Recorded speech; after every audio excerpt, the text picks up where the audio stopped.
Eh bien, salut! Aujourd'hui, nouvelle vidéo pour vous parler de la maladie cœliaque. Donc pour cette vidéo, on va parler du premier point qui va être qu'est-ce que c'est? Le second point, comment est-ce qu'elle s'exprime? Et enfin le troisième point, comment est-ce que l'on vit avec?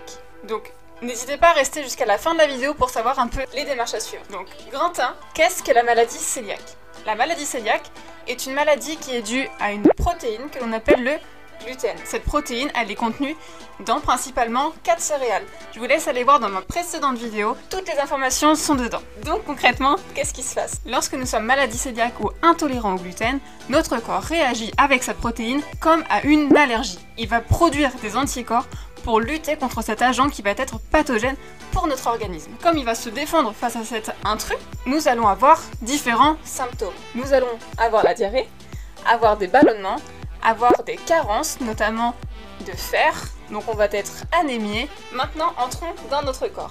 Quand nous sommes intolérants au gluten ou maladie cœliaque, il faut savoir que ça se passe dans nos intestins. Concrètement, si vous voulez, dans notre intestin, nous avons des replis, que l'on appelle des microvillosités. Les microvillosités saines, les voici, elles sont grandes, elles peuvent absorber pas mal de choses. Cependant, quand nous sommes malades, nous avons ce genre de microvillosités. Vous pouvez voir qu'elles sont beaucoup plus réduites, voire inexistantes. C'est ce que l'on appelle une atrophie des microvillosités. C'est à cause de ça que vous allez avoir des problèmes du coup d'absorption de certains nutriments et donc d'avoir des carences. Alors il faut savoir que cette maladie est asymptomatique, ce qui signifie qu'elle n'a pas de symptômes. Après, pas de panique, si vous vous sentez bien dans votre corps et que vous n'êtes pas fatigué, vous n'êtes sûrement pas intolérant au gluten, ni maladie cœliaque. Tout va bien, ne vous inquiétez pas.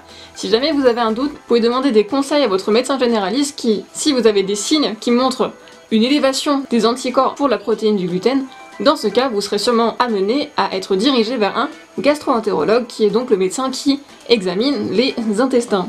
Troisième point, comment est-ce que l'on fait pour vivre avec? Est-ce que ça se guérit ou pas? Eh bien, la maladie cœliaque, pour l'instant, ne se guérit pas. Par contre, on peut améliorer nos conditions de vie en éliminant le gluten. Et pour voir ça, je vous invite à aller voir ma précédente vidéo où toutes les informations sont transmises. Par contre, si vous voulez, je peux vous donner une petite clé comme ça. Si ça peut vous donner l'eau à la bouche, je vais vous donner 4 lettres. S-A-B-O. J'espère que cette vidéo vous a plu. N'hésitez pas à marquer un commentaire les choses à améliorer, si vous avez des questions, si vous avez des compliments, c'est toujours agréable à entendre, de mettre un petit pouce dans les airs, parce que ça fait toujours plaisir que le travail soit reconnu. Et je vous dis à très vite. Salut!